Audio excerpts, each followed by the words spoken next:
ميدو بيقول ايه؟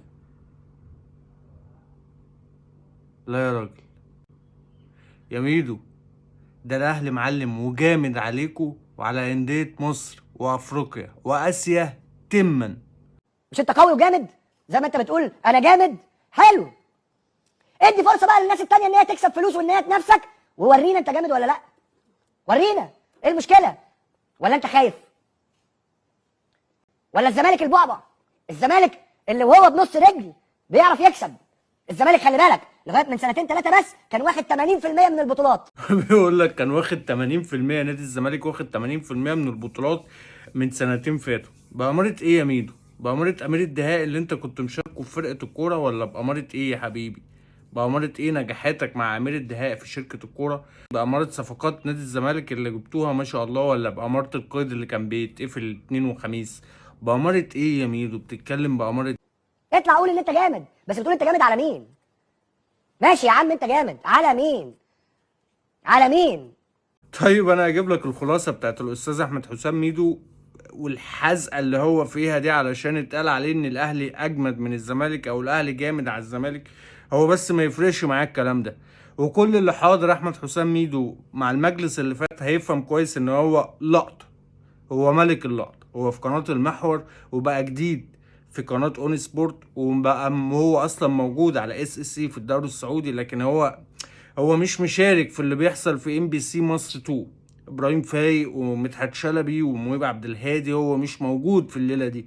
جايبين حسام البدري، جايبين عصام الحضري، مجدي عبد الغني، ابراهيم سعيد كانوا بيجيبوه، طارق السيد، سيد عبد الحفيظ، احمد عفيفي، تامر بدوي. فهو اللقطه دي الحكايه دي، مع ان هو انا بقول لك هو موجود في الدوري السعودي، يعني هو مشارك موجود معاهم مع حبيب قلبه حازم امام، لكن هو ما يفرقش معاه مين قال ايه. هو بيعمل النمرة دي كلها علشان يبقى موجود الضيف الجاي او الحلقة الجاية مع ابراهيم فايق وينتصرونا. كابتن احمد حسام ميدو وقع العقد مع ام بي سي، ما هو كده هيرتاح.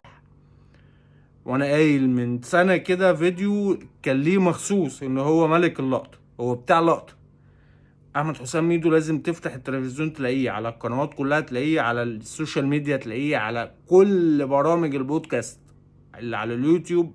احمد حسام ميدو موجود فيها ما شاء الله عليه، فهو لازم يكون موجود. فالنمرة بتاعت الام بي سي دي مش جايه معاه لسه، ما جاتش معاه لسه، ما راحش لسه، ما حدش استضافه، ولا مهيب بيتكلمه ولا ابراهيم فايق كلمه ولا. وبعدين راح يونس وبعدين تحس ان هو كمان قناة النهار ولا قناة المحور اللي موجودة فيها دي ضاقت عليه.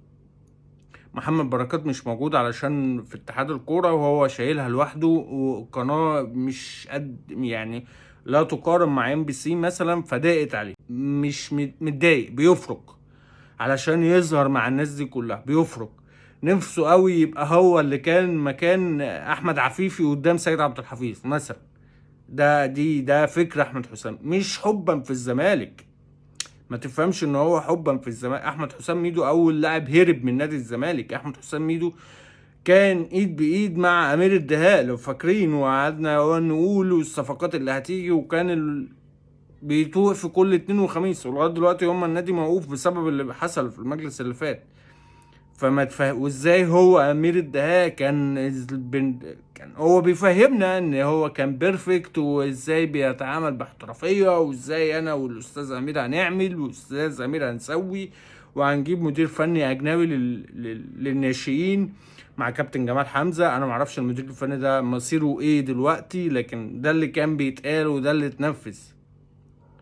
اللقطة والفيديو اللي بيتصور وخلاص، وشكرا للتماسي واحلى مسا وعليكم وخلاص. فاللقطة هو مش موجود في اللقطة، مش موجود في الترند. والترند دلوقتي اللي بيصنعوه هما اللي موجودين في ام بي سي مصر 2 الحقيقة. يعني كابتن احمد شوبير هو اللي شايل اون سبورت لوحده يعتبر دلوقتي. فاللي موجود كله في ام بي سي مصر 2 كلهم نجوم. فاللي بيعملوا والقناة طبعا مصروف عليها، وبيجيبوا نجوم النجوم، يعني بيجيبوا ضيوف سوبر ستار من لعيبة الكورة، قفشه واحمد سيد زيزو ونجوم كبار جم مع ابراهيم فايق مثلا، وبييجوا مع مهيب عبد الهادي، وبييجوا مع مدحت شلبي. فهو مش موجود في اللقطه دي. هو عايز يبقى موجود في الليله دي، فهو بيعمل الحزقه دي علشان يمكن يفتكروه. هو بيعلق على اللي حصل في برضه كترند حصل من سيد عبد الحفيظ واحمد عفيفي. هو بس بيحزق كده علشان يمكن يفتكروه مش اكتر، اللي هو تعالى يا حبيبي وقع معانا على مع ان هو، انا بقول لك هو في SSC، يعني هو بيحلل الدوري السعودي، لكن مش جاي معاه سكه. هو لازم يطلع في القنوات كلها الحقيقه، يا اما كده يا اما هيهاجم ان هو يهاجم نادي الزمالك. ده احمد حسام ميدو يعني.